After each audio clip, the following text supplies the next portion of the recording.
రాత్రి వేళ కామాక్షి ఆయన పడుకున్న దగ్గరికి వచ్చి తట్టి లేపింది. ఆయన లేచారు. కేశపాశాన్ని తీసి ఇలా చూపించి ముట్టుకో. ఆయన ఇలా ముట్టుకున్నారు. జిగురుగా ఉంది. ఏమ్మా జుట్టు జిగురుగా ఉందన్నారు. పాలు పోసి వెళ్ళిపోయావు అని. అమ్మా నీ గుడి పునర్నిర్మాణం చేయాలని తాపత్రయపడ్డానమ్మా అన్నారు.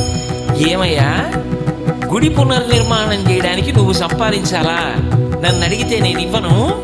దానికోసం నా జుట్టు ఇలా వదిలి వెళ్ళిపోయావా? చూడు పాలకంపు ఎంత సువాసనలు రావలసిన జుట్టునది. వెనక్కి వచ్చి అభిషేకం చెయ్యింది. రాత్రికి రాత్రి ఆయన బ్రిటిష్ ప్రభుత్వం వారిని అడిగారు తలుపులు తీయమని. తీశారు. వాళ్ళు గౌరవం కొద్ది, వాళ్ళకి ఆ గౌరవం ఉండేది. తలుపులు తీస్తే వారు గబగబా వచ్చి కంచిలో అమ్మవారికి మళ్ళీ అభిషేకం పూర్తి చేశారు. ఆ తర్వాత ఎక్కడి నుంచి వచ్చిందో కాసుల వర్షం పడిపోయింది. ఆ దేవాలయం అంతా పునర్నిర్మాణం చేసింది.